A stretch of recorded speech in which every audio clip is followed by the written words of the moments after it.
ジュジュ選手と野田レーシングはチームに不利なルール変更を受け、先週末レッドブルリンクで行われたユーロフォーミュラ第5戦に参加せず、ユーロフォーミュラオープンからも撤退を表明しました。女性ドライバーに対する車両の最低重量を低く設定するルールの恩恵を受け、ジュジュ選手の競争力は高まり、ジュジュ選手はユーロフォーミュラ第4戦、7月のポール・リカールで初勝利を収めました。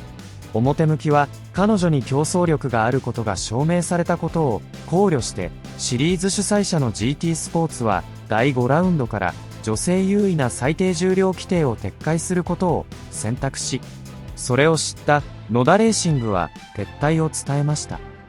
野田監督が撤退の意向を GT スポーツに伝えた後、GT スポーツ側は電話で数時間かけて撤退しないように説得したそうです。ジュジュ選手がレースに出ないという選択は車両重量の優位性に関する批評家の指摘を証明するだけだろうと。もちろんバラストを積んで車重を変更することは作業としては簡単にできることで、事実昨年 W シリーズでもジュジュ選手に対してレース直前にバラストを増やす指示が出て、それに対応してレースに出場したこともあります。私たちがやるべきことは単に車を安定させるだけではない。バラストならバラストを入れることもできますが、バラストを入れた車を開発しなければなりません。バラストを入れるだけではなく、この重量に合わせて車両をセットアップする必要があるため、テストに時間を費やす必要があります。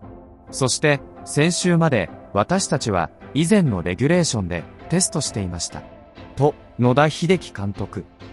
しかしジュジュ選手は最低重量が 586kg に変更されたユーロフォーミュラオープン第5戦の参戦を取りやめた後、同じ週にチェコのブルノサーキットで開催された 590kg 規定のドレクスラーカップ第7戦に急遽出場して、予選でぶっちぎりのポールポジションを獲得し、レース1、2とも勝利して、ついでにフォーミュラルノー 3.5 マシンのデモ走行も行いました。このことからもユーロフォーミュラオープン撤退の真相は車重の話だけではないことがわかります。ジュジュ選手は今シーズンユーロフォーミュラーオープン以外にもドレクスラーカップとジノックス F2000 イタリアトロフィーに参加しています。というかジュジュ選手が先に参戦を発表したのはドレクスラーとジノックスのシリーズで、このシリーズはジュジュ選手も非常に雰囲気が良いシリーズで走っていて楽しいと発言しています。野田監督は、私たちはユーロフォーミュラに参加する前にこのエントリーを行い、これを合意して GT スポーツはそれを受け入れた。しかし今彼らはジュジュだけがより多くのトラックタイムを獲得できるため、これは不公平だと我々に言い出しました。だから他のドライバーと同じようにジノックスやドレクスラーを走るのをやめろという。しかし私たちはジノックスでのレースをやめることはできません。彼らは私たちを大いに助けてくれてとても良い人たちです。ジュジュはジノックスでチャンピオンシップをリードしており、シーズン途中でこれをやめることはできません。ユーロフォーミュラオープン撤退はバラストの問題だけではなく、このような政治的なことすべてなので、今後どのように対応すればよいのかわかりません。GT スポーツには私たちに話した内容をすべて発表して欲しかったのですが、発表されたのはバラストのことだけでしたと野田監督は語りました。ジュジュ選手が速くなるたびに GT スポーツはレギュレーションを変更しました。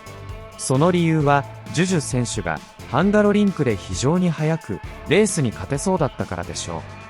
私たちはポール・リカールに行き、ジュジュがレースに勝った。そして彼女がポール・リカールでレースに勝ったからといってレギュレーションを変更したいのであれば、彼らはもっと早くにこの決定を下すことができたでしょう。第4戦ポール・リカールと第5戦レッドブルリンクの間には1ヶ月以上のオフがありました。またポール・リカールの後、話し合いをした時に GT スポーツはシーズン中はこれ以上レギュレーションを変更しないと言っていましたと野田監督。ジュジュ選手がユーロフォーミュラーオープンシリーズに復帰するかどうかは現在未定です。ご視聴ありがとうございました。